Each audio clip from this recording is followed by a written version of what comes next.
this is the ethics application reading. A good reading in that there's nothing new in here. All we're going to be asked to do is, as the name suggests, apply your ethics knowledge. So if you have no ethics knowledge as yet, it's worth looking at the basics before you hit this. But if you do, then it's a great reading to see if you've picked up what you needed to from those basic readings. What it does is give you a series of case studies. You can see the first one staring back at us here, Mandraken. And then some exam-style questions. Here's the exam-style question based on that little case study. So what we'll do is have a look at those questions as if we were in the exam, go back, have a look at the case study, get an answer, and then check the CFA's own analysis to make sure we've got the right takeaways. Now, we've got cases on every single standard. We're going to start at the very beginning with knowledge of the law. So let's hit Mandraken. What are we asked?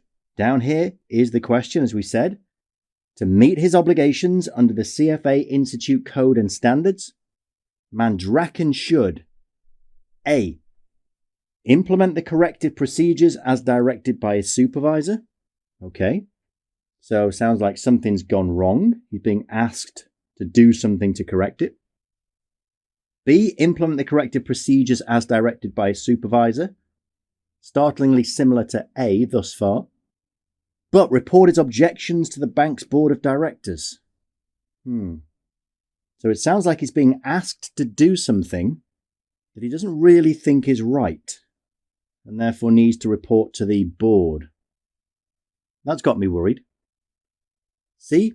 Refuse to participate in any client interactions using the fee schedule until the bank revises the SWIFT rate to reflect the actual cost of the service. Now, that puts one word into my head, and that word is dissociate. That's what it looks like Mandraken is doing in answer C, dissociating from any activities. I would do that if I was a CFA Institute member or candidate who observed either unethical or illegal conduct. So they're all things bouncing through my head as I look at the case. We've got SBS Bank serves as a custody bank for a wide range of clients, okay. SBS offers a variety of services to its clients, including custody, clearing, payment settlement, and record keeping. SBS charges its clients an asset-based fee for these services. That seems okay. Pursuant to the bank's client agreement, custody clients agree to reimburse the bank for out-of-pocket expenses for items paid by the custodian on their behalf. So customers are reimbursing the bank for expenses incurred on their behalf. That's got me on edge. As long as these expenses are genuine expenses incurred servicing the customers, it's fine. But I suspect from the answers we've seen already, that's not going to be the case. We read on. The majority of these expenses are for messages sent via the Society for Worldwide Interbank Financial Telecommunication, you and I know it as SWIFT, a secure messaging network used by banks and other financial institutions. Although SBS charges custody clients an established rate for SWIFT messages, these are the expenses that are getting reimbursed. Sounds okay. The rate is, this does not sound okay, greater than the actual cost of providing this service. If I'm reading that correctly, the bank is charging customers more than it has to pay for these SWIFT telecommunications. That's not good. Here comes Mandraken. Mandraken CFA, a VP at SBS who oversees client service responsibilities, recognizes this discrepancy. Okay, so put yourself in Mandraken's position. He has now recognized a discrepancy. He is now, to quote from the standards, aware of unethical behavior. Therefore, even though it's not his unethical behavior, if he is aware of it, he has a duty under Standard 1A to stop this happening. Let's read on. He brings it to the attention of his supervisor. Tremendous. In an email, Mandraken states that although disclosure of charging for SWIFT fees is noted in the client's fee schedules, the fees have always included an increase over actual cost. So the charge to clients is not a true pass-through because we add a margin. So I like the fact that he's drawn his supervisor's attention to it. Mandraken's supervisor instructs him to reduce the SWIFT fee rate. Okay, liking that. Mandraken has seen unethical behavior, he's acted upon it, and his supervisor is telling him to correct it. Sounds good. So reduce the SWIFT fee for new clients and to revisit the rate for existing clients when their contracts are renewed. No. Because that means the unethical behavior is going to continue until who knows when, who knows how long these contracts are. I don't like that. If Mandraken continues to operate with this fee schedule, he is continuing to be associated with unethical behavior. And if he is continuing to associate himself with unethical behavior when he knows it's unethical, he is guilty of breaching the standards. So let's revisit our three answers again. I pretty much know where I'm going already. A, implement the corrective procedures as directed. Nope. If he did it as directed, the unethical behavior continues and he is guilty by association. B, implement the corrective procedures as directed by his supervisor. It was wrong in A, it's still wrong in B. But report his objections to the bank board of directors. Yes, that's fine. If you see unethical behavior and you've reported it, tried to get it stopped, and it's not being stopped, escalate. Go to compliance, go to the board. But still, you cannot implement it as directed. So we're putting all our eggs in the C basket. Refuse to participate in any client interactions using the fee schedule until the bank revises the SWIFT rate to reflect the actual cost of service. Absolutely, I am going for C. Let's have a look if the CFA agrees. It does. C is correct. This case involves how to appropriately address the misconduct of others. Agreed. Under Standard 1A. SBS is misrepresenting its reimbursable expenses to its custody clients and overcharging. So although he brings it to the attention of his supervisor, which is great, his supervisor's corrective measures are inadequate because they only address new clients and 2, do not immediately address the issue for existing, exactly, and do not address the misrepresentation and overcharges. Mandraken must therefore refuse to participate in any client interactions. That phrase is straight out of the standard. That use the fee schedule until the bank revises the SWIFT fees charged to custody clients to reflect actual out-of-pocket costs. So we got it right, it was C. A and B. A is incorrect under the code and standards. Cannot continue to participate or be associated. You are guilty by association. Inaction by a member, continuing association with those involved in illegal, unethical conduct might be viewed as participation or assistance, as we said. And B is incorrect. As I said, I think if A is incorrect, B had to be. Might need to take drastic measures to dissociate, starting with what we did in C, from the activity and to protect client interests, such as leaving the bank. So he's going to escalate supervisor, compliance, the board, seek legal counsel, and in extreme cases, leave.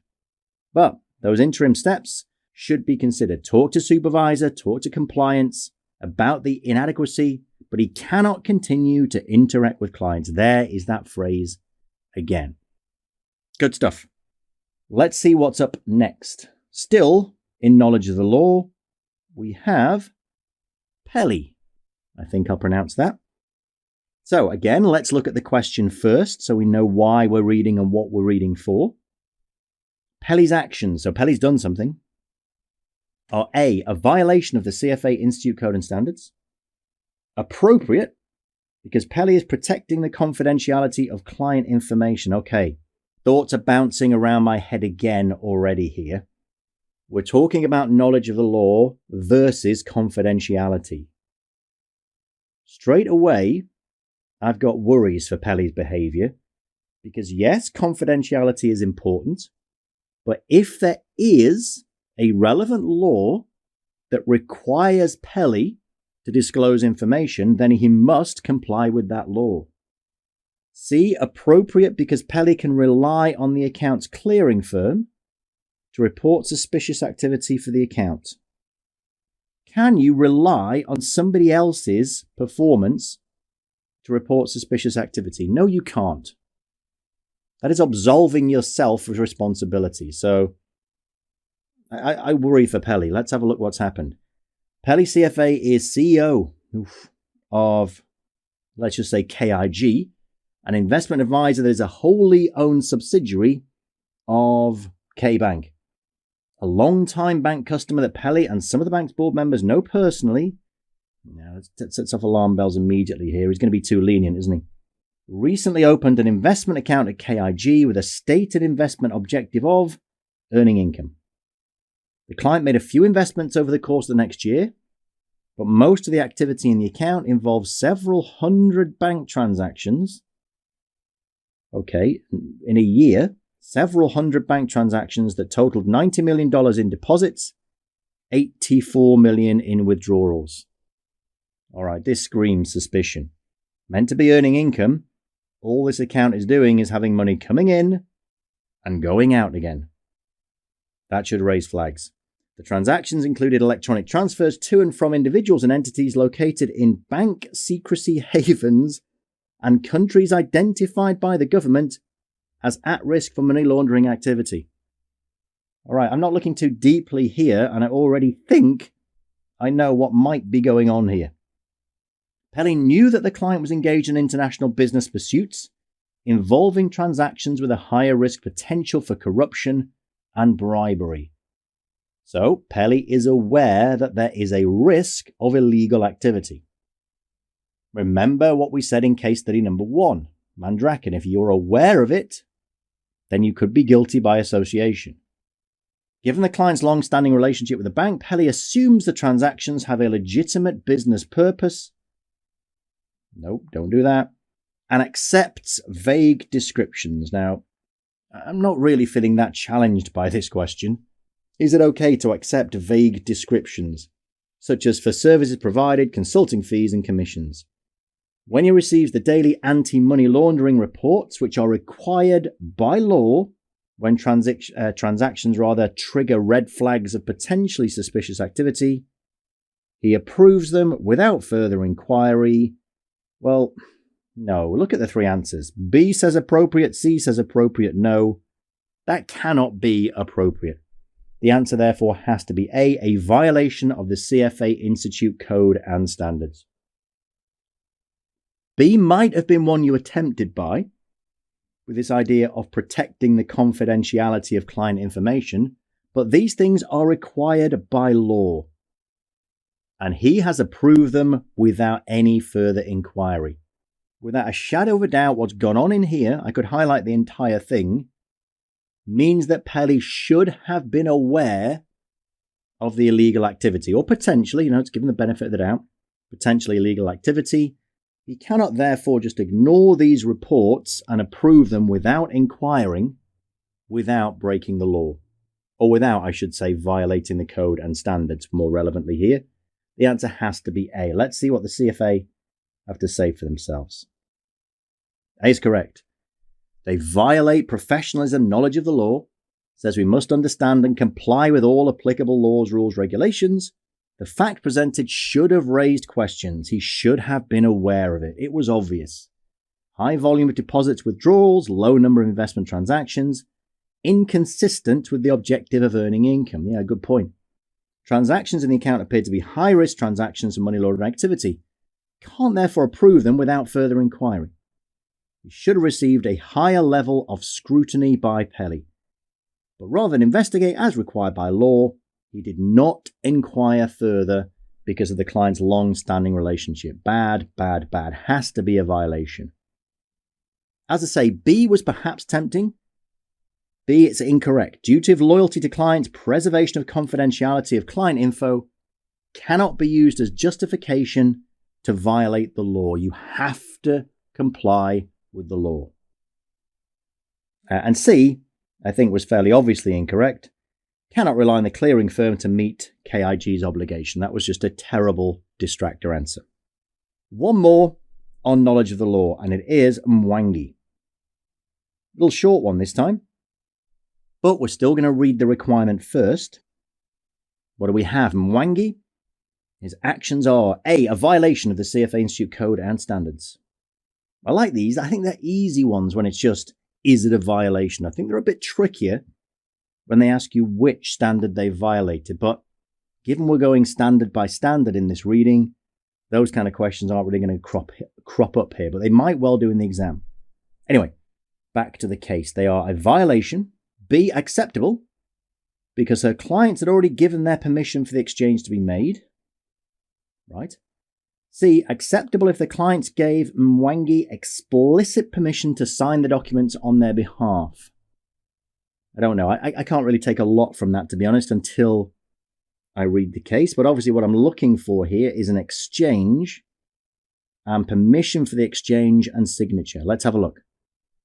At the case, Mwangi, CFA, works for a firm that sells insurance products. 3 of Mwangi's clients purchased one type of product, Class A, but later changed their minds and asked to switch to another, lower price product, Class B. This, I guess, is the exchange that the answers, or at least answer B, was talking about. For Mwangi to complete the transaction, the law requires, that's going to be relevant here, clearly, because we're in knowledge of the law. The law requires that she have her clients sign new sale and purchase documents for the Class B product. So the law requires the clients to sign. So immediately I've got answer C in my head, and I'm letting go of it. So, sign new sale and purchase documents for the Class B product. Given that not all the documents are ready for signing at the time of the client's request, Mwangi advises her clients to wait to sign until the complete set of documents has been prepared. That sounds reasonable. When the full set of documents is ready, Mwangi tries unsuccessfully to reach her clients for the signatures. Because of the missing signatures, Mwangi's manager threatens to cancel the exchange, which, because of other investment purchases, will place the client's account in an overdraft position. So you can see the pressure piling up on Mwangi. Under the firm's policies, account shortfalls are covered by selling account assets once the shortfall has been outstanding for 2 weeks. To prevent this from happening, so I said there was pressure there building, to prevent that happening, Mwangi signs the necessary documents on behalf of her clients. Ouch. Mwangi's actions. Well, let's start with C, because I mentioned that as I was going through. It says the actions are acceptable if the clients gave Mwangi explicit permission to sign the documents on their behalf. Well, no, because look, the law requires that the clients sign. It does not say that Mwangi can sign as a proxy with permission. It says the law requires her clients sign. So Mwangi signing them instead is not consistent with the law. I'm ruling out C. Let's work backwards to B. Acceptable because her clients had already given their permission for the exchange to be made. No. Verbal confirmation is not going to be enough. It's insufficient. Legally, if they're required to sign, we need a signature. None of this is acceptable. It's a violation. Mwangi has forged a signature, maybe with the best of intentions, but this is a forged signature. It is a violation. Let's see what the CFA have to say. A is correct. Yes, it is. Involves standard 1A. Yep, we know that. Requires members, candidates to comply with all. Yeah, we know that. To complete the exchange, Mwangi's clients were legally required to sign the new sale and purchase documents, which did not happen. By signing the documents on behalf of the clients, forging their signatures. That is clearly a violation of the law and hence a violation of standard 1A, knowledge of the law. B and C are therefore by definition incorrect. General approval, not good enough to meet the legal requirements for signatures. And C is incorrect, even if the clients fully understand what is required to make the switch and explicitly give Mwangi permission to sign the forms on their behalf. The law requires genuine signatures. Although the intent of the law is to protect the clients, and the clients will be waiving their rights, Mwangi is still not permitted to circumvent the legal requirements. Sounds good. So 3 cases there on knowledge of the law. Next up, independence and objectivity. Key phrase always with independence and objectivity: gifts, benefits, compensation, consideration that reasonably could be expected to compromise your own or another's independence and objectivity. That really is the key to any question you get on this standard. Let's take a look at the case. Only one to deal with, and it is pretty short. It's Myers. What does the requirement say? See if we can get any info before we start reading so we know why we're reading. Myers' best course of action is to refrain from donating to De Freitas. Donate to De Freitas because he's using personal funds in an amount that is insignificant relative to the size of the hedge fund.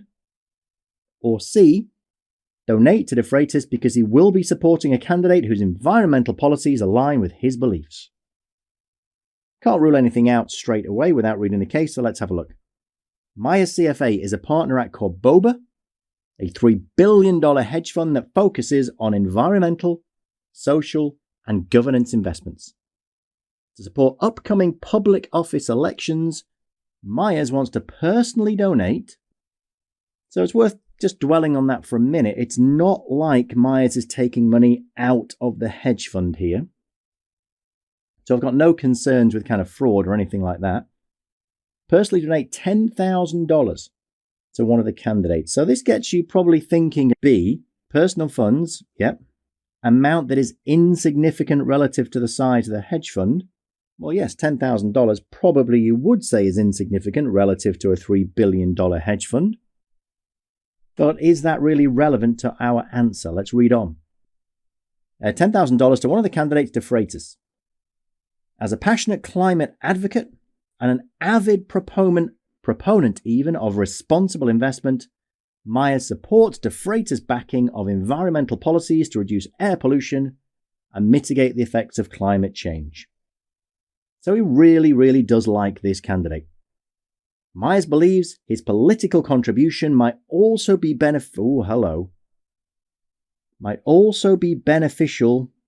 for Corboba because De Freitas is running for a position that can influence which hedge funds receive investments from the state's pension plans. Now then, let's just go back to the standard up there. Offer, solicit, or accept gifts, benefits, compensation, consideration that would reasonably could be expected to compromise their own or another's independence and objectivity. Just reading those final 2 lines, is Myers, the CFA member, offering gifts that reasonably could be expected to compromise another's independence? Well, the answer has to be yes. Myers has made the mistake of saying the quiet bit out loud. What he's just said is that he hopes his political contribution, so the gift he is offering, might influence the objectivity of De Freitas. He is explicitly trying to get De Freitas to direct investments from the state's pension plans to Corboba. 3 answers, B and C are wrong. It has to be A, refrain from donating. That is, for me, a clear violation. B, donate to De Freitas because he's using personal funds. Yeah, probably is insignificant relative to the size of the hedge fund. Don't care, we've already violated because it could reasonably be expected to compromise De Freitas' independence. Plus, is it really relevant whether the $10,000 is insignificant to the hedge fund? Really what we're thinking about, is it significant to De Freitas? $10,000 to his campaign? Maybe. C, donate to De Freitas because he was supporting a candidate whose environmental policies align with his beliefs. Yes, it's absolutely fine to violate any code or any standard as long as it's along your beliefs. No, not true. Has to be A. Let's look at the CFA's analysis, make sure they agree. A is correct. If Myers makes the donation to De Freitas' campaign, his actions will potentially violate Standard 1B. I think potentially is generous. Which states that CFA Institute members candidates must not offer any gift, benefit, compensation, or consideration that reasonably could be expected to compromise another's independence and objectivity. Although Myers has a legitimate reason for donating to De Freitas, the environmental stuff, facts clearly indicate he believes the donation might influence De Freitas to choose Corboba to manage money for the state's pension plans. Standard 1B prohibits CFA Institute members and candidates from attempting to gain lucrative allocations from government-sponsored pension plans by making donations to the political campaigns of individuals directly responsible for the manager hiring decisions. That's a long sentence to say you cannot give gifts in a bid to influence others. A is correct, it's a violation. B is incorrect. Source and the amount of funds are irrelevant if the donation is meant to influence, as we said. And then I actually mentioned this before. Look, 10,000 might be significant to De Freitas anyway, but critical issue, whether the donation is reasonably designed to improperly affect De Freitas' independence and objectivity and benefit Myers or Corboba directly. Well, Myers made the mistake of really saying this out loud. In a more tricky situation, as it says here, many factors would go into this determination, including the size of the donation, Myers' intent in making the donation, that's where he went wrong, made it blazingly obvious, and how influential De Freitas' position would be in making the hiring decision. The facts state that one of the reasons for Myers' donation is to try and influence. That was the big red flag. C is incorrect, as we said. Disliked C a lot. Myers seems to have both proper and improper motivations for making a political donation.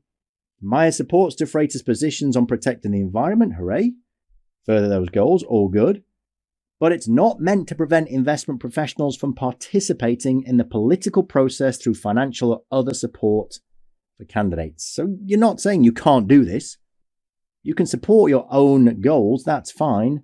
But once again, Myers recognizes the support for De Freitas could benefit Corboba. He's trying to influence. He is gaining favor. They're running out of ways of saying he's trying to influence, with someone who might be in a position to determine whether to invest in Corboba's funds. Therefore, they could be perceived as inappropriate. So the best course of action would be to avoid any potential conflict by not donating to De Freitas' campaign and finding other ways to support environmental protection policies. The next standard to look at, 1C, misrepresentation. Members and candidates must not knowingly make any misrepresentations relating to investment analysis, recommendations, actions, other professional activities. So let's see what we've got. Lee. Lee's actions are acceptable if the AKC product is suitable for the couple. B, a violation of the CFA Institute Code and Standards because she is promising a specific rate of return. Now, in a misrepresentation case, that always puts me on edge. There aren't that many financial products out there in the world where you can promise a specific rate of return. A lot of them are volatile. Returns are not guaranteed. A word I always look out for in the case studies around misrepresentation is the word will. If she is promising a specific rate of return, this thing better be guaranteed. See? Acceptable because she fully discloses the negative consequences of closing their retirement accounts. Well, okay, fully disclosing always seems good. Let's take a look at the case. Lee, CFA, is a financial planner for AKC. AKC compensates its planners based on the number of AKC products they sell. That puts me on edge immediately. Lee is under pressure to keep selling products. How far will Lee go? Let's read on. Lee advises a married couple to transfer their retirement funds totaling $125,000 into a single AKC investment fund that follows a large cap equity strategy. Okay, let's think back to answer B, promising a specific rate of return. Lee discloses to the couple that they will have to pay a penalty totaling $30,000 for closing their retirement accounts, but claims they will make up the loss with better investment returns from the AKC product. Hopefully, from my prodding and prompting around answer B, you can see the problem there. The next to last line but claims they will make up the loss. No, it is a large cap equity strategy that is volatile. It is by no means guaranteed. You cannot use the word will. So I'm jumping to B, a violation of the code and standards because she's promising a specific rate of return. I'm ruling out A and C. It is not acceptable. Let's see what the CFA analysis says, see if they agree. B is correct. Yes, it is. Case involves Standard 1C professionalism misrepresentation, which states that the CFA Institute members and candidates must not knowingly make any misrepresentation related to investment analysis, recs, or actions, as we said. This standard prohibits members and candidates from making any statements that promise or guarantee a specific rate of return on volatile investments. Because the equity-based investment is inherently volatile, the future return is unpredictable. Lee's promises, remember, Lee used the word will, about future returns making up for the penalty of withdrawing the funds violate Standard 1C. Then we get a little pep talk. Trust is the foundation of the investment profession. Investment professionals who make false or misleading statements not only harm investors, but also reduce the level of investor confidence in the investment profession and threaten the integrity of the capital markets. I hope you feel inspired. A is incorrect. Yes, it is. Even if the AKC product is suitable for the couple, it is an equity-based investment that's inherently volatile. Statements about certain rates of return, that word will again, or be worth a certain amount in the future, is a misrepresentation. This case also raises questions about whether advising the couple to take such a significant loss in their retirement savings would be in their best interest indeed. $30,000 on $125,000 is a big pinch. And whether Lee's independence and objectivity are compromised, I think they probably are, because her recommendation is influenced by the compensation scheme of her employer, paid based on what she sells. Not great. C is incorrect. Yes, it is. Although Lee fully discloses, we like disclosure, the negative consequences of transferring the couple's assets to the AKC product, the disclosure does not mitigate her inappropriate and misleading statement about future expected returns. You cannot, for equity returns, say will. Pretty straightforward case. The takeaway there, do not guarantee. We have another. It's Anderson. Anderson, CFA, CEO of an asset management firm. What are we about to be asked about Anderson? Anderson should, A, do nothing, because the pension plan is hiring the firm, not an individual. B, immediately inform the pension plan that one of the key personnel has left the firm. C, hire a competent replacement for the person who left and inform the pension plan of the change. I have to look at the case, but to be honest, I'm already forming an opinion here. Anderson CFA is the CEO of an asset management firm. Anderson and other senior investment managers at his firm make an in-person proposal to manage the investments of a large pension plan. In response to a request from the pension plan, Anderson provides a list of the key personnel who would manage the account. I'm going to stop there. In response to a request from the pension plan, Anderson provides a list of the key personnel. If we dwell on that for a moment, it means the pension plan has specifically requested a list of key personnel. Given the answers that I looked at, really all I'm waiting on now, because clearly someone's left, all I'm waiting on now is whether this person who left was key. If it was a security guard, nothing to do with the investment decision-taking process, or the investment decision-making process, I should say, then fine. But if it's somebody who's key that has left and the pension plan specifically asked for a list of those key personnel, I'd be wanting to disclose. While waiting for the outcome of the evaluation, one of the key personnel that Anderson identified and who was part of the team that made the in-person presentation leaves the firm. They requested that list. They've left. Tell them. Anderson should A, do nothing. No. Because the pension plan is hiring the firm, not an individual. Well, true. And as I say, if it was somebody who happened to work for the firm far removed from the investment decision process, then okay. But they specifically asked for this list and it's key. It's a key person. B, immediately inform the pension plan that one of the key personnel has left the firm. Do that. C, hire a competent replacement. Well, yes, just generally in life a good thing to do for the person who left, and then inform the pension plan of the change. Well, okay, obviously that's a good thing to do, but how long is that going to take? By the time that happens, this pension plan may have made a decision to hire you based on information which now is misrepresented because the list of key personnel you gave is no longer correct. I got to think it's B. Analysis, it's B. B is correct. This case relates to Standard 1C, professionalism misrepresentation, which prohibits members and candidates from knowingly misrepresenting anything relating to their professional activities. After the proposal is submitted to the pension plan for its investment management business, a staff member leaves Anderson's team. Anderson has identified that person as being key, as a key member of the team that made the initial presentation. Given the pension plan asked for a list of individuals who'd be handling the accounts, this information is clearly important in their decision to hire Anderson's firm. I totally agree with that. Withholding information about the person leaving would be a misrepresentation by omission. Therefore, A and C are both incorrect. A is incorrect. Anderson obviously has confidence in the firm as a whole and will likely replace the person leaving with a competent professional with similar experience and talent so that the transition in service is seamless for clients. The pension plan, though, is clearly concerned about the specific personnel involved in managing its assets because it asked for that information.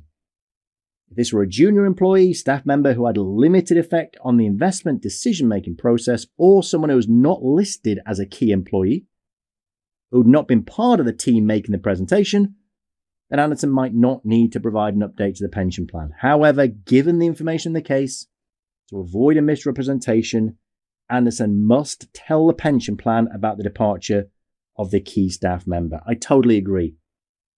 Look out for this kind of thing in exam questions. They have to give you the little flags, the giveaways. The fact they mentioned here that it was a key person who left. There's no other conclusion to make. C is incorrect. Waiting until a replacement is found is too late because knowing who the managers are on the team is clearly important to the pension plan's hiring decision. Totally agree.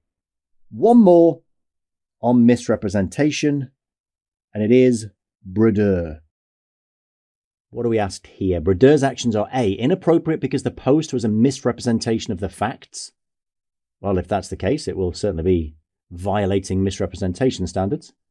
B, inappropriate because not all investors use social media, so Brodeur is selectively disclosing information and putting some investors at a disadvantage. That's interesting.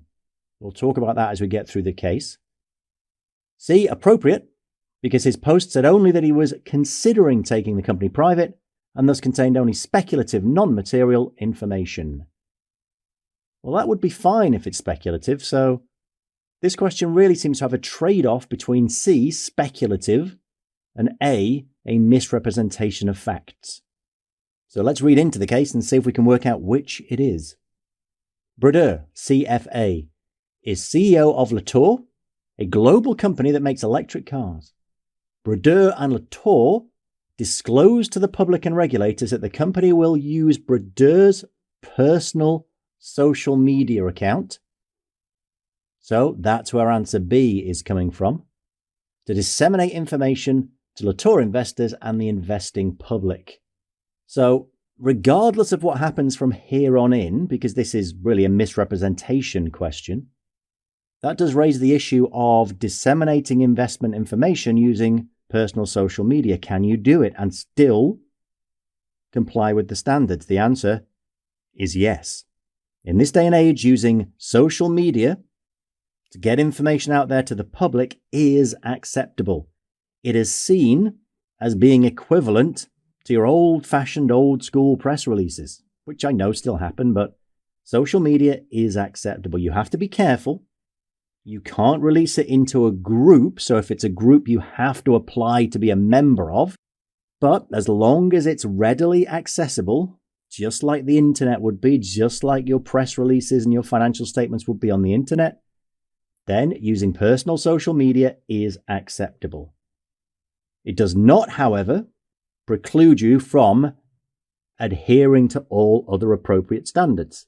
So anything you disclose via social media is subject to the exact code and standards as a normal research paper would be, for example. So let's read on. To disseminate information to Latour investors and the investing public. After the media reports that the company is having difficulty producing and delivering its cars to buyers, Brodeur posts on his social media that the company is, here we go, considering taking Latour private at $4.20 a share. Funding is secure. Well, that sounds pretty factual and not very speculative. Let's see if it is factual. Previously, Brodeur had met with a large sovereign wealth fund that expressed general interest in investing in the company and taking the company private, but Brodeur and the sovereign wealth fund had not reached any agreement or determined a share purchase price, okay? So $4.20 a share, funding is secure, look to me like misrepresentations. Is as bad as the word will. That's suggesting it's a fact. From that discussion with the SWF, it does not seem to be. Brodeur was also in discussions with investment banks, okay, maybe there's something else here, but had not yet retained any advisors to assist with taking the company private. After the post, Latour's stock price increased more than 6% on significantly increased volume.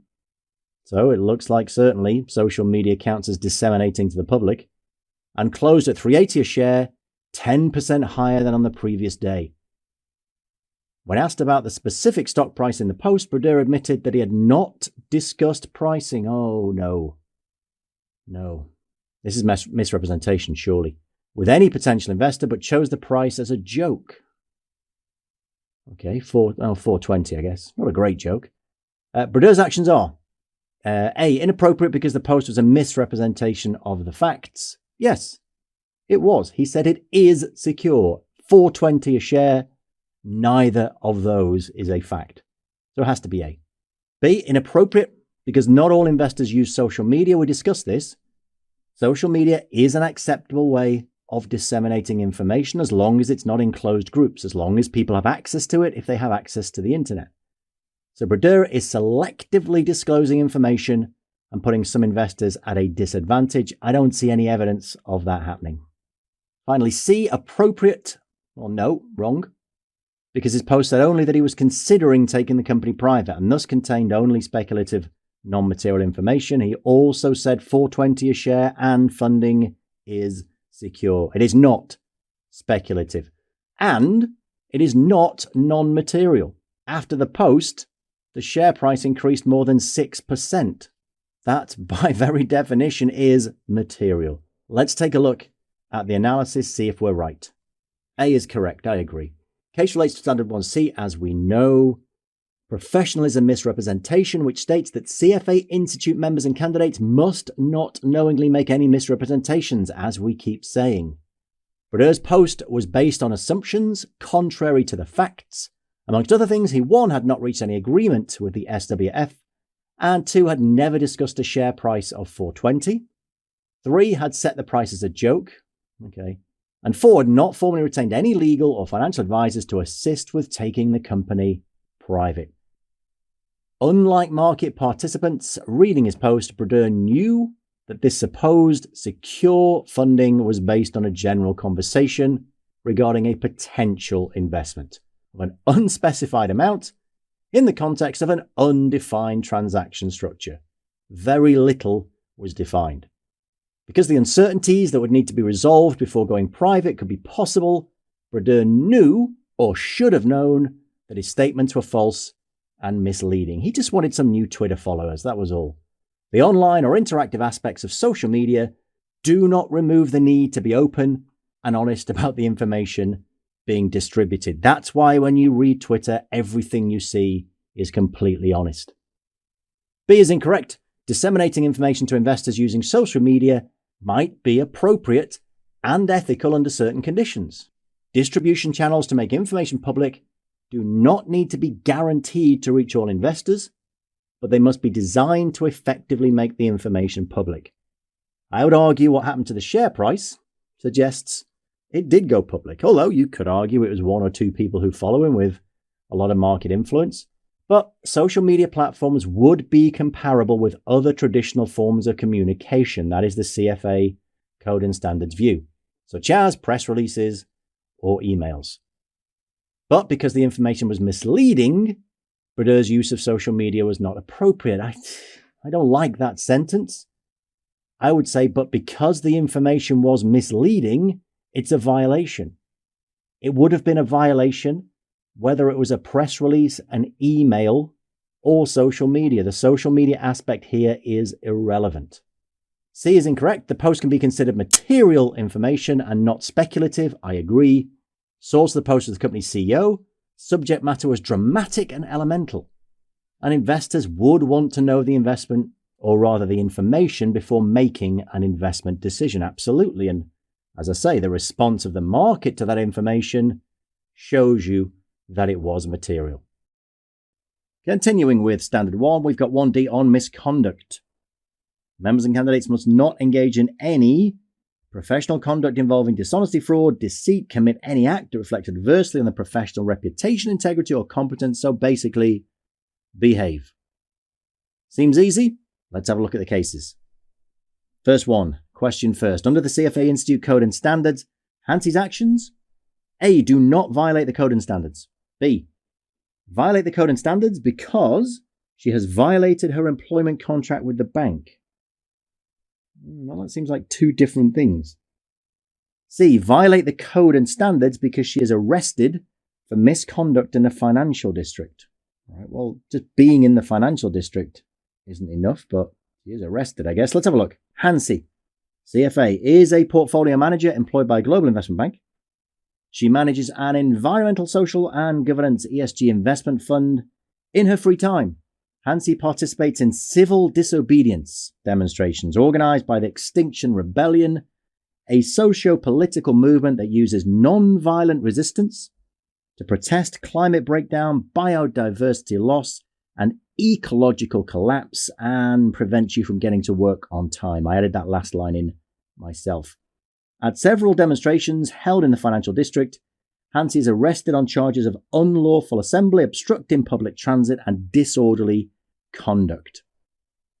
She is ultimately convicted of several minor criminal offences. Hansi has signed a standard employment contract, that's clearly relevant to option B, with the bank that allows it, to terminate any employee who is convicted of a criminal offence. So clearly, Hansi has been arrested and charged with criminal offences.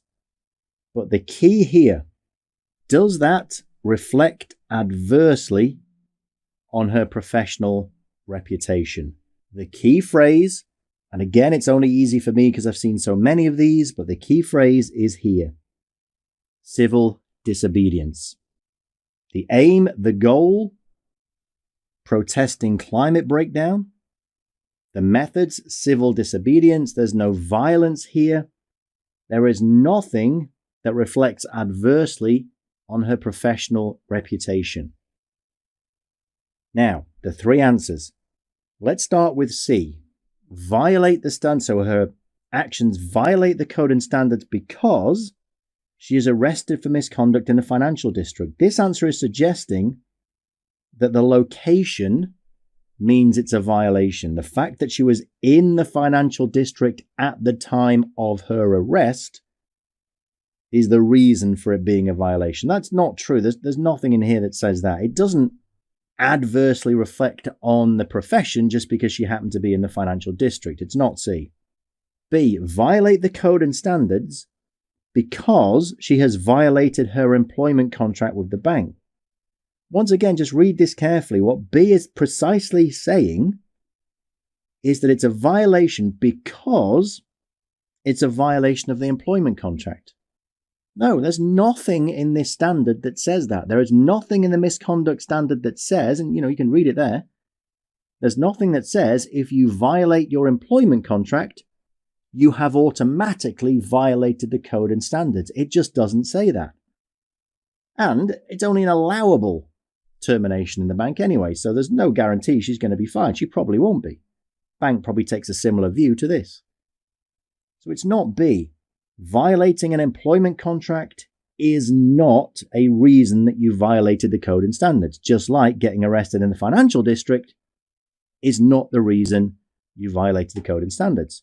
If you get arrested in the financial district for stealing a car, then yes, but that's the stealing the car thing. The location is irrelevant. So, because it doesn't really reflect adversely on her professional reputation, the answer is A, it's not a violation. Let's see what the CFA says. A is correct. Case relates to what constitutes professional misconduct, standard 1D. So we've said that's what we said. Adversely on the professional reputation, integrity, competence. Generally, 1D is not meant to cover legal transactions resulting from acts of civil disobedience. That's why I was so easily able to pick that out of the case in support of personal beliefs, because such conduct does not reflect adversely on the member's professional reputation, integrity, or competence. Therefore, B and C have to be incorrect. B is incorrect. Hansie's arrest is not likely an automatic violation of bank policies. Okay, that's one angle to take. Although Hansie's employment contract gives the bank the option to fire her for criminal activity, the bank can apparently use discretion in retaining employees, depending on the nature and circumstances of the conviction. It's true. Further, the code, here we go, this is the key for me. The code and standards are not automatically violated with every violation of an employer's employment contract, unless the violations relate to the conduct addressed in the code and standards. That's the key point for me. Violating an employer's employment contract does not automatically mean you've violated the code and standards. C is incorrect. The fact that Hansie's arrested in the financial district is not a sufficient link to her professional activities to make her actions a violation of the code and standards. Agreed. Acts of civil disobedience by Hansie reflect a first beliefs, we already said this, which would generally, so they're just repeating themselves again. So location wasn't enough. Just violating your employment contract isn't enough. It's no violation, doesn't adversely impact. Next one. Mang. Mang has done something. What can we say about Mang's actions? Do they violate the CFA Institute Code and Standards? Mang's actions are appropriate because Mang is acting for the benefit of the client. Mang's actions are appropriate because the bank is not harmed by Mang's actions. All right, I'll be honest, I can't tell anything from those, so let's get into the case.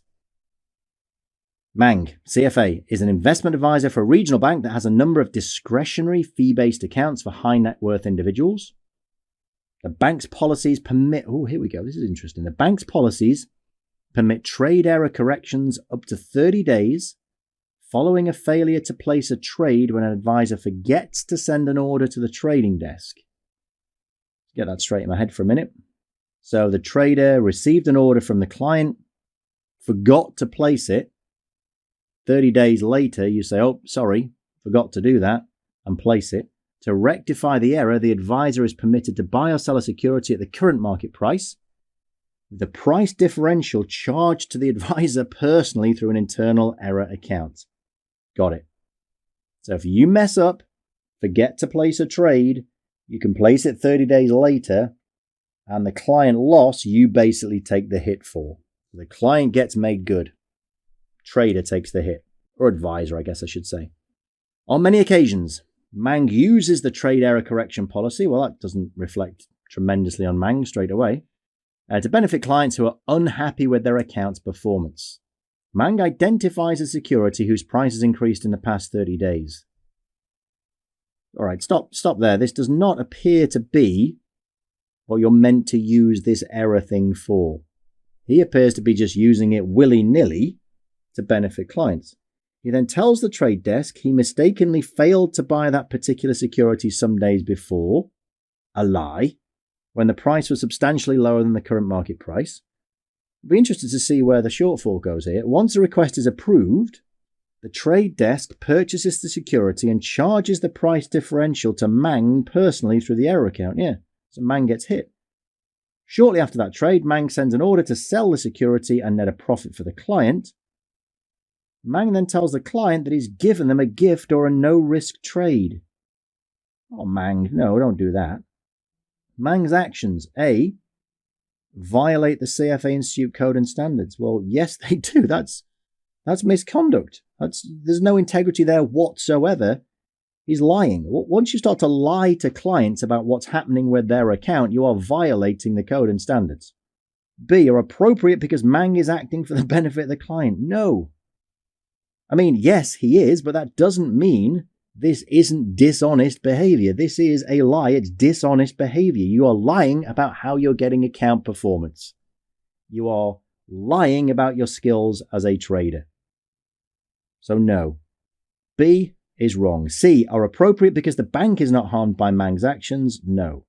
Okay, Mang is taking the hit personally, but I come back to my first point. Mang is being dishonest. That reflects poorly on his reputation. It's got to be A. What does the CFA say about it? It's A. A is correct. He's violating Standard 1D, professional misconduct, etc. He is engaging in a misleading, it's fraudulent to lie, and deceptive practice and misusing the policies to enhance the performance of his clients' accounts when no legitimate error was made. He personally compensates clients as a means to mislead them about his ability. Yeah, good point. As an investment advisor, they'll think he's brilliant. He's not, he's just lying. As well as the actual performance of their accounts. B and C are therefore, by definition, incorrect. Will the trades benefit his clients? Mang is engaging in professional misconduct by misleading them. Yes, he is. With fraudulent, deceptive conduct. C is incorrect. The fact that these practices did not cause financial losses for the bank does not make it any less deceptive, fraudulent, or misleading. Totally agree. Next up, material non-public information. We're starting standard 2 here.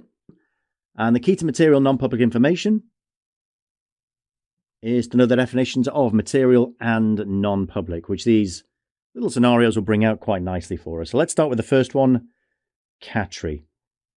What's going on here? Katri's actions are a violation, acceptable because Katri's investment was based on his own speculation. We'll see about that. Acceptable because Katri received the information in a public environment. Okay, that sounds feasible. If it was indeed public, we'll be okay, but let's see what we think about that claim. Katri, candidate in the CFA program, plays in a local cricket team. Nice, you don't see much cricket in the curriculum. With his friends, including Patel. Okay, so Katri, as soon as we get a few people involved, I like to make a cast list, at least in my head. So Katri is just a candidate. Patel, his brother-in-law, is an attorney, and Ahuja is owner of a software development company called Zero Power, ZP. So we have the owner of ZP, and Patel, who is an attorney. Patel handles the legal work for ZP. Katri, Patel, and many other friends in their circle have invested in ZP, okay? Recently, a large global information technology company, GIT, made an offer to buy ZP at a substantial premium over the company's current share price. Patel is working with lawyers from GIT to assist in their due diligence. There's a takeover in the offing. One weekend during a particularly intense period of negotiations, Katri, Patel and Ahuja playing in a cricket tournament. Between matches, here we go, Katri overhears Patel. So Patel is the attorney who handles all the legal work for ZP. So Patel is going to have inside knowledge for sure. So he overhears him speaking with Git, the acquirer, on his cell phone. Although mention of a ZP acquisition is not made, Katri hears Patel repeatedly reference the name Git. So there is a call going on here between the attorney of ZP and it's about GIT. Katri guesses that the acquisition is happening soon after seeing Patel and Ahuja, who is the owner of ZP, holding a private conversation several times over the course of the weekend. On Monday, Katri calls his broker and increases his investment in ZP by 5,000 shares, so he has clearly acted on this information. If we decide it's material and non-public, That has to be a violation. 1 week later, ZP announces its acquisition by Git and the share price increases 30%. His actions are a violation or acceptable. Well, let's go from the bottom up. C, first of all, acceptable because Khatri received the information in a public environment. That's not really what the definition of public in this standard is all about. It's not whether or not you are in a public environment. It is whether or not the information has been disseminated to the general marketplace. So you can be anywhere, but if it's not been disseminated to the general marketplace, it is not public information. Well, this was an overheard phone call. An overheard phone call, absolutely you cannot argue, constitutes information that's been disseminated to the general marketplace, so C is right out. B, acceptable because Khatri's investment was based on his own speculation. I can see how you'd be tempted, but no. It's not like he used a lot of different sources of information here, pulled them all together, and came up with a clever conclusion. We know there is a takeover in the offing. There's been an offer, which sure is public information. However, what is not public is the fact that it is imminent, and that is clear from the phone call that Khatri overheard. Okay, he didn't specifically hear them say ZP acquisition. That didn't happen.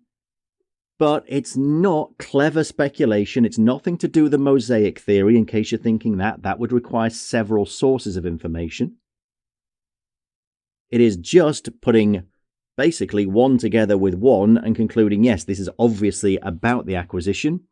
The owner started to huddle with the attorney. So no, that's not his own speculation. That is a definite violation because it was material. Obviously, an acquisition happening imminently is material. You can see what happened when the acquisition went through. It is not public. It is non-public because it was an overheard phone call. It was not disseminated to the general marketplace. And Khatri acted. I mean, that needs saying. Just because he heard it isn't a violation. If he didn't act, he'd be fine. Surely has to be A. Let's check what the curriculum has to say about it. Here we go. A is correct. Khatri comes into possession of material non-public, yes he does, information by overhearing confidential information from Patel's phone calls and witnessing his interactions with Ahuja that were prompted by those calls. Standard 2A, integrity of capital markets material non-public information prohibits CFA Institute members and candidates from taking investment action. That's what we said. He acted by buying more shares based on material non-public information in their possession. Patel should have been more careful to keep his phone conversations private, true. His failure to do so does not allow Khatri to use material non-public information received from overhearing those conversations. B is incorrect. Although information about the acquisition was not explicitly stated, and Khatri was required to make some degree of deduction, as I say, it's not particularly difficult, he knew or should have known this information was confidential, non-public, and material. His actions are different from the mosaic theory, I mentioned that, in which investment analysts combine non-material and non-public info with public info. As soon as you use material non-public, the mosaic theory is right out of the window. C is incorrect. Calls and interactions take place in a public environment. It's not public. It has to be disseminated to the general marketplace. So a clear violation. Let's move on. Kwame. What does Kwame do? Sorry, let's get to the answers. Kwame violated or appropriate because he does not share the unpublished preliminary test data with the analysts, and it restricts, or rather restricts his comments to the general tenor of the meeting. Okay. C, or appropriate because he responds to questions from research analysts covering the company. Well, look at C. He's done something. We don't know what it is yet, but C claims that his actions, whatever they were, are appropriate because he was responding to questions. Just think about that logically for a moment. That can't be right. Can you just excuse any behavior simply because you are only answering questions? No. If you had some absolute dynamite insider knowledge and you told somebody simply because they asked you, that doesn't get you off the hook. So in the disaster scenario in the exam that you are left with no time and are guessing, at least look at answers quickly. Sometimes you can rule out absolute nonsense like C. Let's have a look. Kwame CFA, Chief Financial Officer of PH3D, biotech firm, researches, develops and commercializes pharmaceutical drugs for women's health. PH3D submits a drug application to the government regulator for a promising new drug. The regulator postpones 2 scheduled meetings with PH3D when unspecified deficiencies with the drug arise. That's not good. Public announcement of the postponements results in a 10% drop in the company's stock price. Boo. When the meeting between the regulator and PH3D finally takes place, PH3D presents unpublished preliminary test data. I remember that from the answer. So that's what we give to the regulator with favorable indicators for the drug. Things are looking up. The regulator reacts positively and gives PH3D provisional regulatory approval, contingent on further studies. Okay. In my head, I'm just stopping there and thinking about the implications. If it dropped 10% on the bad news, the fact that we have provisional regulatory approval, even though it's contingent, that has to be material information. Material means would have an impact on the share price, or investors would reasonably want to know it. So I think that's material. Afterwards, some of the sell-side research analysts covering PH3D ask Kwame about the meeting. Kwame responds by email. This is obviously where he was just answering questions. What did he say? Indicating he believes the meeting with the regulator was very positive and productive. The company was pleasantly surprised by the regulator's reaction. Does not share the preliminary test data. After Kwame's emails, stock price increases 19%. Okay. We have already ruled out C as being nonsense. So B is the one we have to look at. Appropriate because he does not share the unpublished preliminary test data with the analyst. That's true. And restricts his comments to the general tenor of the meeting. However, what he did was tell the analysts that the regulator was positive and productive and the company was pleasantly surprised. All you have to do to decide whether that was appropriate is decide whether it's material. Is that something you as an investor would like to know? And the answer has to be yes. And it's proved, really, in the question that the answer was yes, because after the email, the stock price goes up by 19%. So clearly it is material. The only saving grace for Kwame would be if we decide that this was public information. Well, no. All he's done is tell a few analysts. That does not constitute dissemination to the marketplace. It's a violation. Had the company released a press release telling everybody, okay. But Kwame did not. Releasing to a few analysts is material non-public information. Let's see what the syllabus has to say. A is correct. Yes, I agree. Case relates to selective disclosure of material non-public information, integrity of capital markets, etc. As we know, prohibits causing people to act. We've already said that. The material, if its disclosure would affect the price of a security or if a reasonable investor would want to know. Information is non-public until it's been disseminated to the marketplace in general. Well, telling a few sell-side analysts is not dissemination to the marketplace in general. So, that's bad. Both the drug's positive preliminary test results and the positive reaction, that's the key, is information that would have an impact on the share price. And we know it did because it went up 19%. So it is something they would want to know. It's got to be a violation. B is incorrect. Although he doesn't share the test results, as we said, the meeting was very positive, productive. That's information people want to know. That makes it material. C is incorrect. Kwame shares this information with a select group of analysts. That is not the general public. The fact that he's responding to questions, as we said, we could see that straight up front. That's irrelevant. Should have issued a public announcement if you want to get it out. I think that's it on material non-public information. So the second and final standard in integrity markets is market manipulation. Members and candidates must not engage in practices that distort prices or artificially inflate trading volume with the intent to mislead. So let's have a look at what we're dealing with. ABBA, not the group. Let's look at the actions. A, violate the CFA Institute Code and Standards, okay. Are acceptable because SE proved to be a strong company with excellent performance. C, are acceptable because no investors are harmed by the technical violation of RSX rules. Once again, let's imagine the disaster scenario has struck. You've run out of time in the morning session and you have to guess at this question. Well, let's look at C.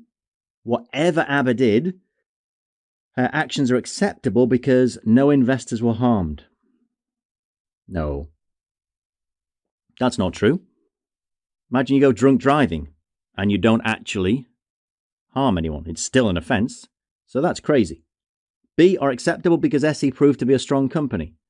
No, you violate rules and it just so happens as a fluke that everything turned out okay. No, I mean, this has to be A. This is a weak case. Let's read it just to find out what the violation was, but this is really not testing you. ABBA CFA is a securities contractor working to assist Superior Energy with listing its shares on the Regional Security Exchange. So RSX rules are the rules of the exchange. Files a prospectus and offer up to 5 million shares at $2 each to raise 10 mil. Okay. RSX current applicable listing rule requires that entities seeking admission to the RSX must meet a minimum spread requirement of at least 300 shareholders with a minimum value holding to qualify for the listing. In their listing application, representatives of SE inform RSX that the minimum spread requirement of 300 shareholders has been met.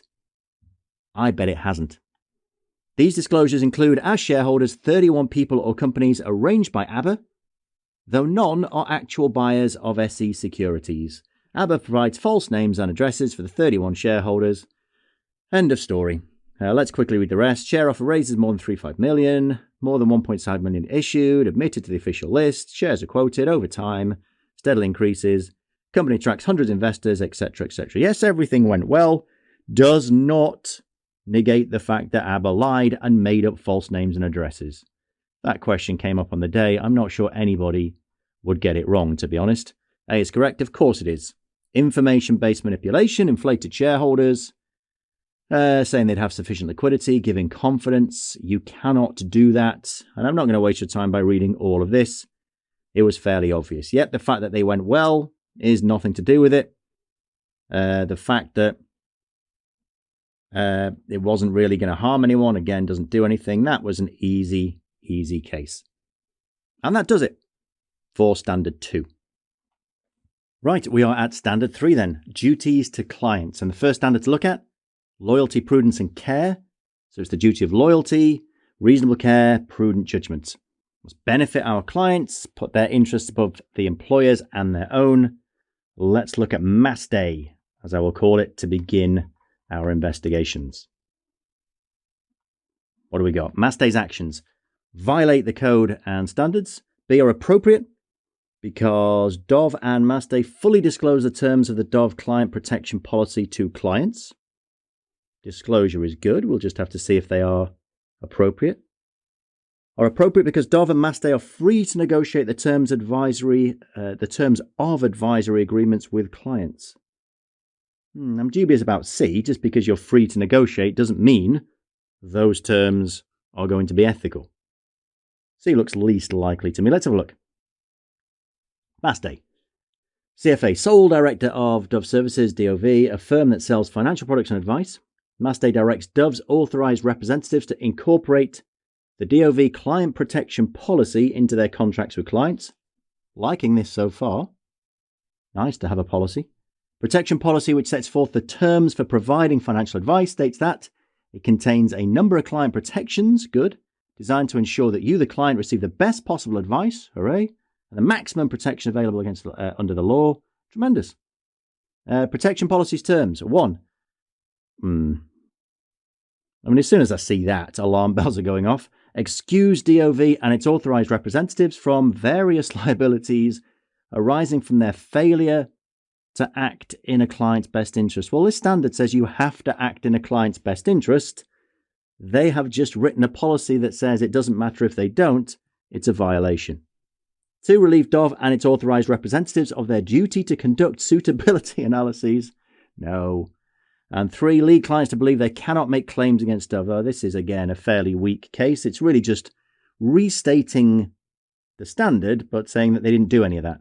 So it's a violation. It's not appropriate just because it's disclosed. It's not ethical. And it's not appropriate because they're free to negotiate. They have negotiated the terms of advisory agreements that are unethical. It has to be a violation. It has to be a... Let's see what the curriculum has to say about that. It's correct. It is a violation. Of course it is. Not going to spend too much time on this because it was obvious. So let's just skim this. Obligations, liabilities, we know that. Duty of loyalty. So requires them to act for the benefits of their clients and place their interests before their own. In addition, the standard provide diligent, independent and thorough advice and have a reasonable and adequate basis. And suitability analysis. So, yep, it's all nonsense. It says they cannot make any misrepresentations. Fundamental principles, I agree. It has to be a violation. Therefore, B and C are incorrect. Disclosure cannot relieve advisors of their fundamental ethical obligations. Disclosure is great, but just because you disclose that you are acting unethically doesn't mean you are ethical. C is also incorrect. They're free to negotiate, but once again, if they are unethical, it is still a violation. So I don't find that one particularly challenging. Let's see if there's something more juicy coming up. What have we got? Gainai, I'll pronounce that. Apologies if that's wrong. Always look at the actions. Gainai's actions are appropriate because Gainai followed the policy and procedures set forth in, there's another one, Laubei, maybe? Laubei's client agreement. Violation because Gainai has a duty to act in the best interest of Laubei by protecting her financial position. That sounds convincing. Are inappropriate because Gainai could have met the net margin requirement by liquidating only one foreign exchange contract position. Okay, let's see if that's true. What's going on here? Gainai, CFA, commodities trader with a number of retail clients, including Laubei, who opens a self-directed foreign exchange retail account. So self-directed, that means it's Laubei who is deciding what goes on here. It's all on her. That immediately tells me Gainai has no responsibility for investment advice, keeping an eye on risk levels, meeting returns, etc. Gainai here is basically just trading for Laubei when directed.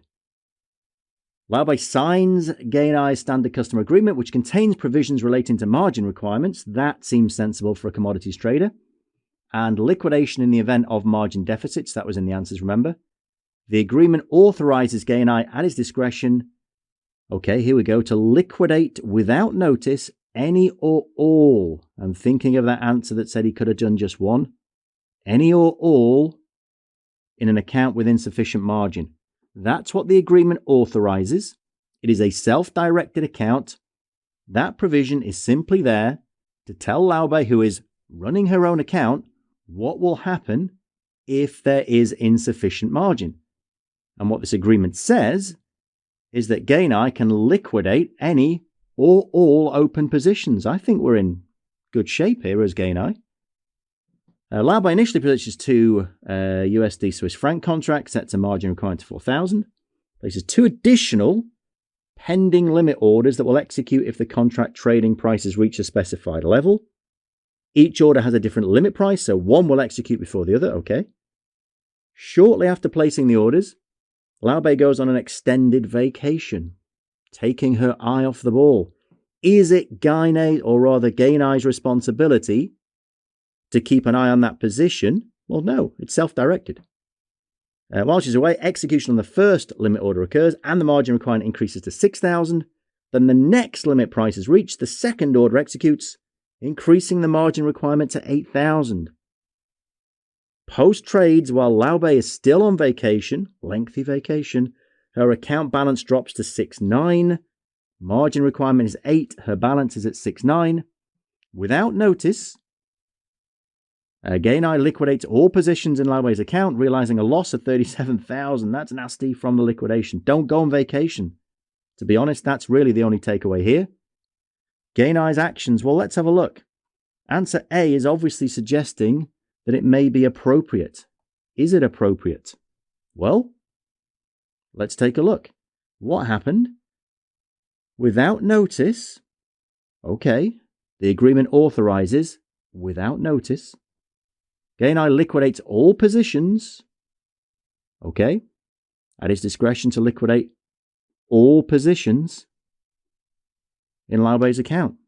That, to me, seems absolutely fine. It seems justified.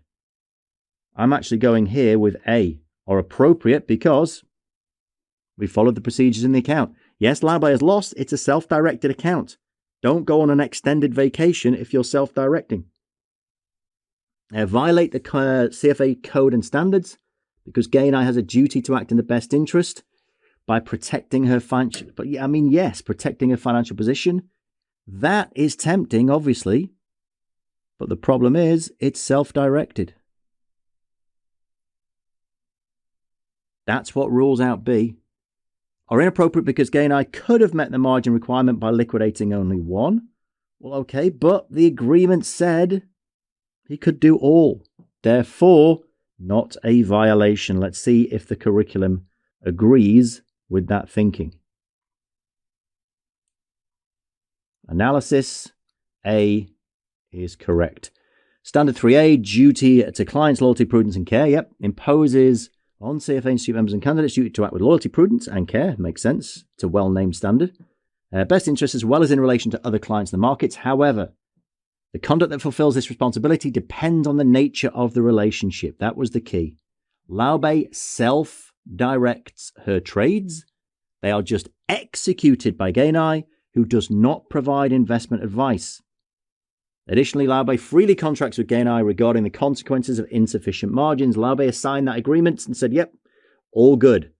These policies and procedures are clearly set forth in the agreement. Nothing indicates that Laobei was misled. Nothing indicates Gainai misled Laobei about the margin requirements or liquidation procedures. Although the contractual position authorizing liquidation without notice does not waive Laobei's right to be dealt with in good faith, the margin and liquidation provisions are not an attempt by Gainai to waive his duty of loyalty, prudence and care. It's self-directed. Again, we keep saying that. They simply set forth the parameters of the relationship, which they are free to negotiate. Now, clearly, Laobei suffered significant trading losses. Gainai liquidated Laobei's open positions, but that was in accordance with the terms of the customer agreement. That protects the integrity of the market. We are in good shape. B is incorrect, given the facts. The responsibility to protect his own financial position and that of his other customers supersedes any duties he owes to Laobei. The facts of the case being that it's self-directed. Because of the limited nature of the relationship between Laobei and Gainai, Gainai is not obligated to actively monitor Laobei's account to protect her financial interests. Doing so would require Gainai to continuously monitor a potentially deteriorating market or to take on additional risk management measures that he has not agreed to. And Laobei is not contracted for. Self-directed. C is incorrect. Gainai is not obligated to use a less drastic alternative. No. By closing only one foreign exchange contract position, and does not breach a duty to Laobei by liquidating all open positions because the parties have contractually agreed that it may be done. Simple as that. Quite like that as a test of your skills, because it sounds like Gainai could have treated Laobei better, but the agreement is there in a self-directed account. That one was a little bit tougher. Let's see what's next. Brong, maybe, sounds maybe a little bit German. Let's see what's going on. Which of the following expenses can most likely be billed to the government entity issuing the bonds? So we've got Brong's accommodation and meal expenses for the weekend days because the travel rates are less expensive over a weekend. Sounds feasible. Tickets to sporting and theatre events as long as they do not exceed a reasonable amount for business entertainment. I'm always a little bit leery of these things. Anytime we start to look at can you accept tickets to sporting and theatre events, it's really the motivation for the gift rather than the amount that I'm worried about. Flight and hotel change fees that result from the regular course of Brogue's business activities, I'm ruling that out. We are trying to bill to one specific client flight and hotel change fees that arise in the regular course of Brogue's business. No, that by definition can't happen. Again, if you have to randomly guess at this because you ran out of time, I would rule out C before you guess, at least narrow it down to A or B. And I'm not that keen on B, to be honest, but let's have a look. Regional government hires Brogue CFA and his firm to serve as its financial advisor for issuing general obligation bonds. The municipality conducts several bond offerings over the years for constructing municipal facilities, including a maximum security detention facility and 2 school buildings. Similar buildings, depending on your view of school. In connection with the bond issues, Brogue makes a number of trips to New York City to meet with ratings agencies. Trips are typically planned for Monday or Friday because the costs for weekend travel are less. Okay, well, Monday and Friday isn't really weekend, is it? It's weekdays. I'm confused by this. Okay, let's just read on. Brogue's wife accompanies him. Well, come on, you're not going to get any expenses for your wife. That's obviously going to be excessive. They typically spend the weekend. I see what's going on. They spend the weekend either before or after the meetings